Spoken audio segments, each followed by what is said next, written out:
Bersorak-soraklah, sebab Allah ada dalam kita. Roh dikaruniakan di dalam kita. Oleh belas kasihan-Nya, kita boleh bersama dengannya dan juga dengan sesama.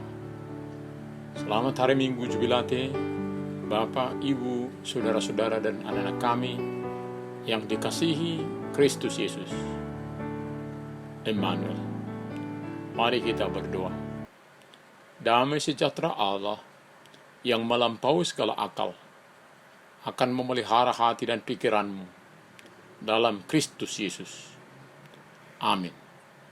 Firman Tuhan di hari Minggu ini tertulis dalam 1 Yohanes 3 ayat 19 sampai 24. Demikianlah kita ketahui bahwa kita berasal dari kebenaran. Demikian pula kita boleh memenangkan hati kita di hadapan Allah. Sebab jika kita dituduh oleh-Nya, Allah adalah lebih besar daripada hati kita, serta mengetahui segala sesuatu.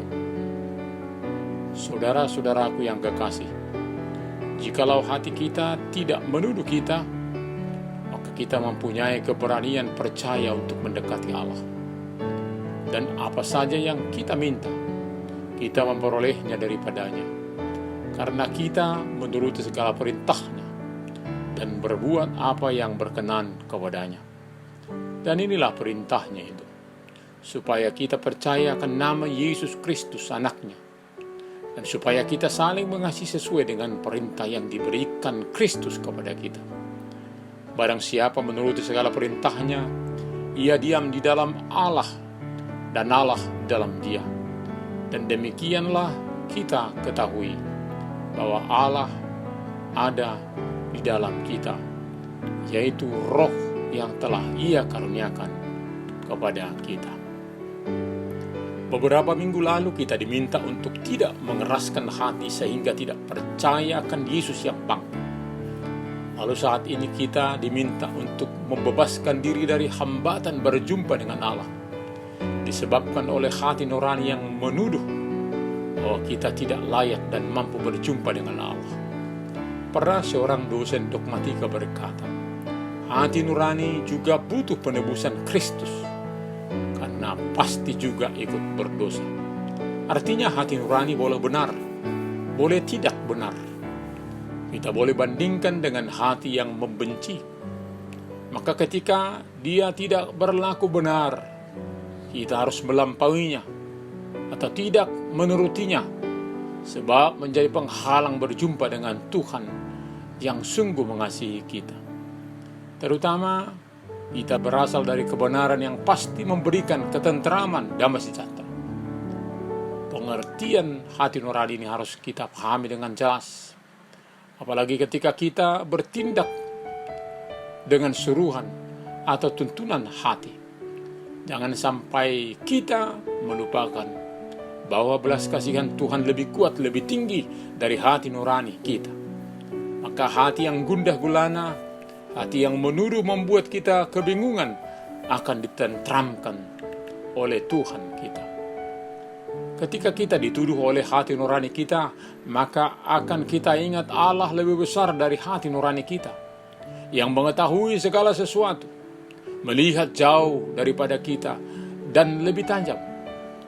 Jadi bukan hanya merasa tentang kebenaran oleh hati nurani kita, sangat tepat oleh karena penghakiman Allah. Allah lebih besar.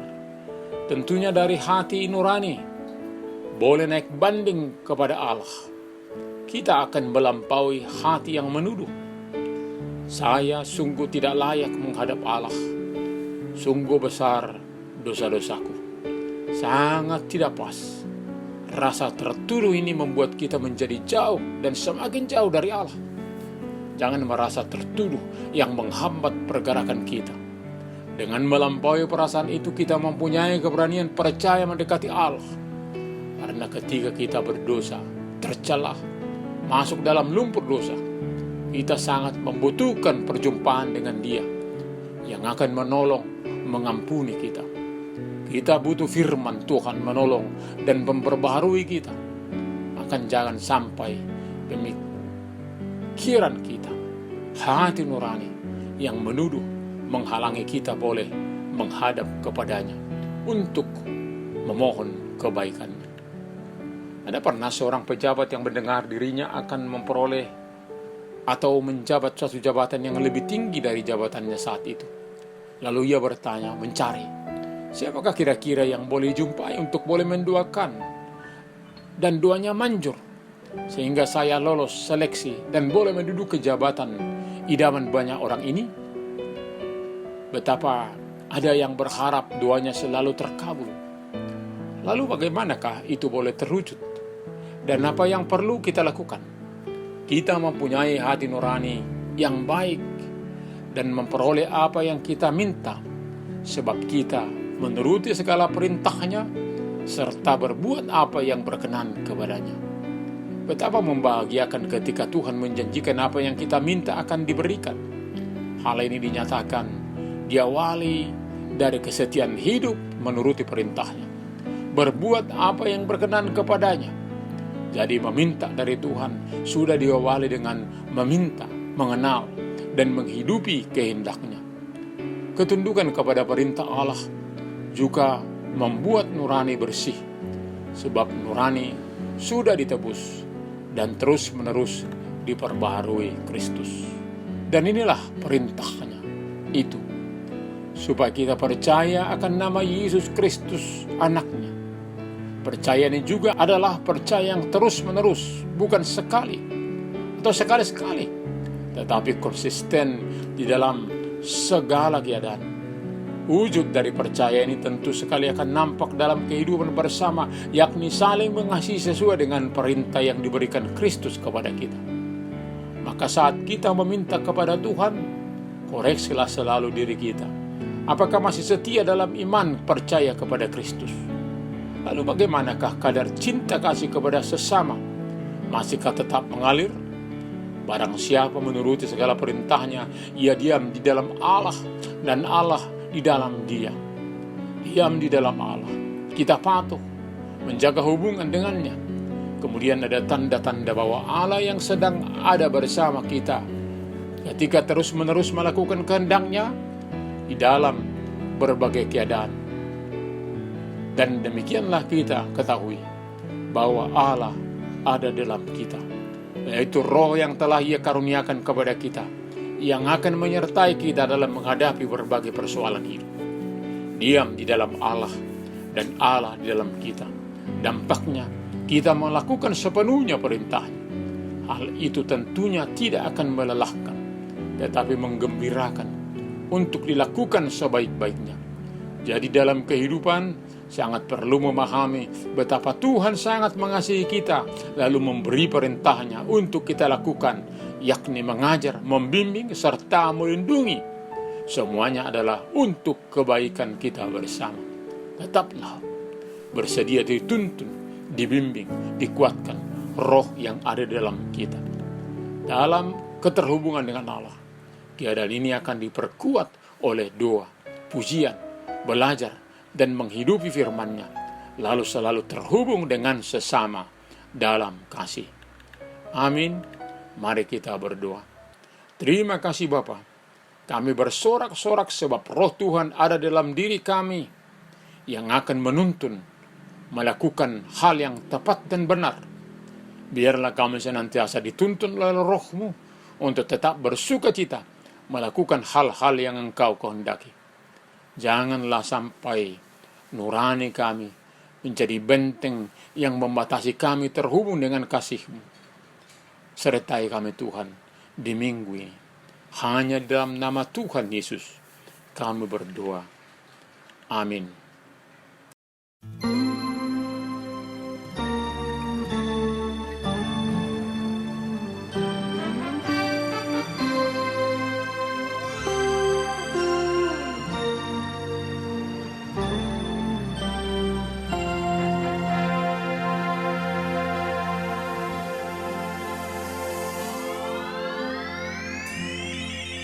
Taat perintah-Mu, sabar melakukan. Ku yakin Tuhan jawab setiap doaku.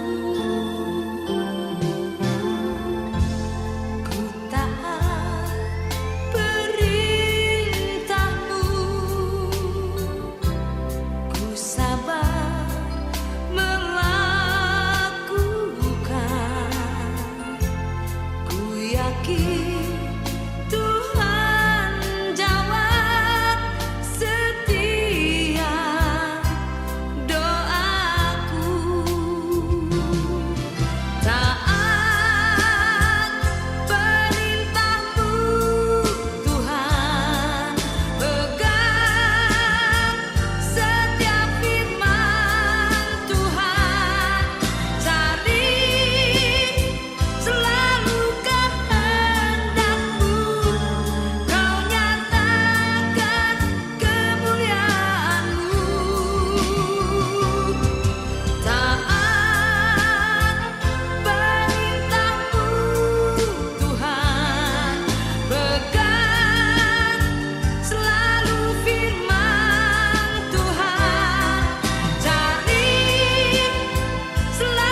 terimalah berkat Tuhan. Tuhan memberkati engkau dan melindungi engkau. Tuhan menyinari engkau dengan wajahnya dan berengkau kasih karunia. Tuhan menghadapkan wajahnya kepadamu dan memberi engkau damai sejahtera. Amin.